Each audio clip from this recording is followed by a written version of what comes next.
Selamat datang dalam presentasi standar operasional prosedur, pengolahan tanah, dan persiapan benih tebu. Fokus utama paparan teknis kita hari ini adalah optimalisasi lingkungan tumbuh mikro melalui presisi geometri lahan dan integrasi mekanisasi strategis. Penerapan SOP yang ketat pada fase ini merupakan fondasi absolut untuk mencapai target produktivitas biomasa dan rendemen maksimal. Mari kita mulai dengan filosofi ruang tumbuh.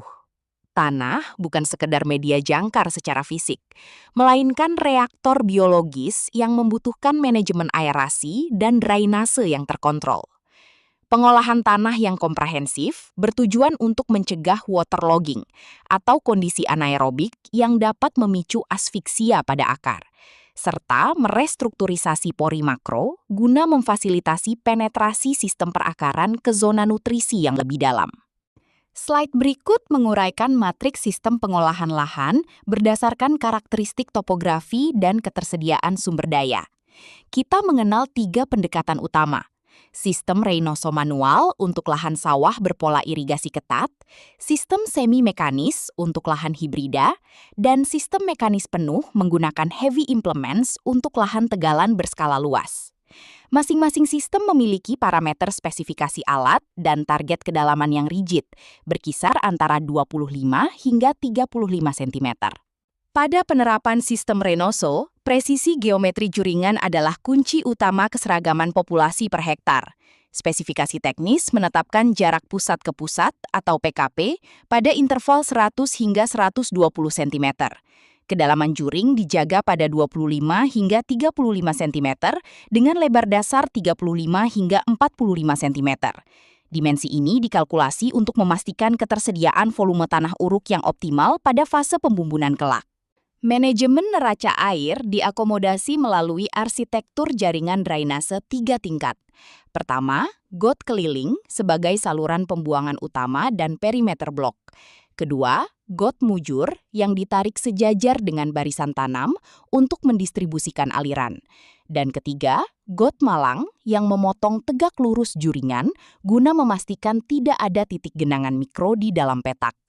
Elevasi ketiganya harus terkalibrasi secara presisi. Secara sekuensial, eksekusi lahan dibagi menjadi 3 fase. Dimulai dari galian awal untuk membentuk profil dasar sedalam 20 cm. Dilanjutkan dengan tahap pendalaman untuk mencapai elevasi target 35 cm. Dan yang sangat krusial adalah fase pengelantangan, yaitu exposure tanah terhadap sinar matahari selama 2 hingga 3 minggu untuk menstimulasi oksidasi, mengeliminasi patogen tanah, dan menurunkan tingkat toksisitas gas beracun. Untuk blok mekanisasi, urutan implementasi traktor tidak boleh dibalik. Kita memulai dengan plowing atau pembajakan menggunakan moldboard plow untuk membalik agregat tanah dan menekan siklus gulma. Dilanjutkan dengan harrowing menggunakan disc harrow untuk memecah bongkahan hingga mencapai tingkat kegemburan ideal. Setelah leveling untuk perataan, tahap akhir adalah furrowing untuk mencetak cairan sesuai presisi PKP.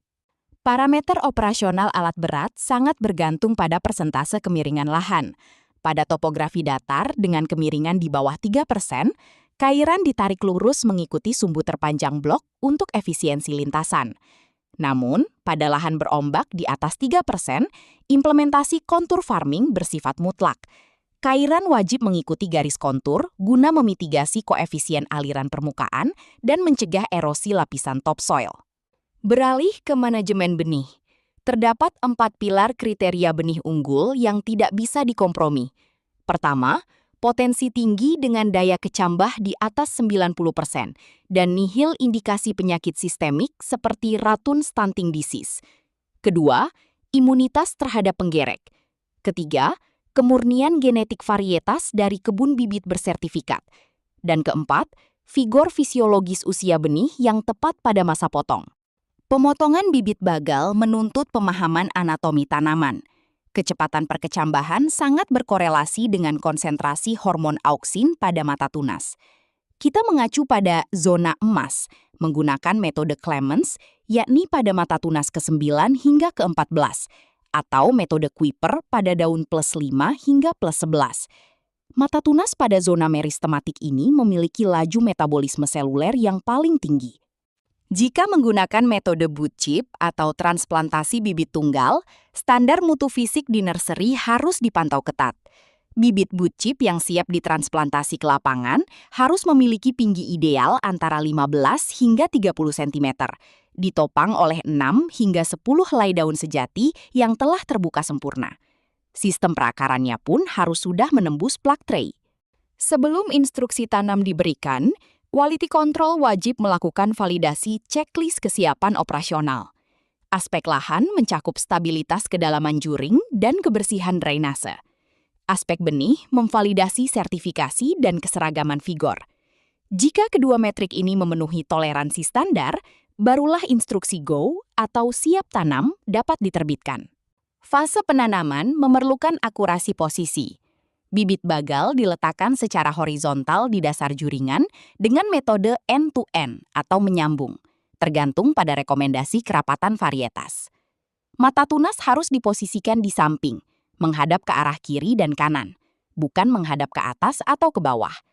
Hal ini untuk memastikan tunas tumbuh lurus dan menembus lapisan tanah dengan hambatan minimal.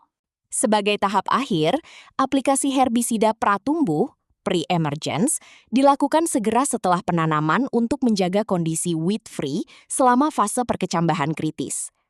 Kesempurnaan pengolahan tanah dan pemilihan benih unggul adalah investasi awal kita. Mari kita kawal standar operasional ini dengan disiplin tinggi guna mewujudkan target produktivitas dan rendemen gula yang maksimal. Terima kasih atas atensi Anda.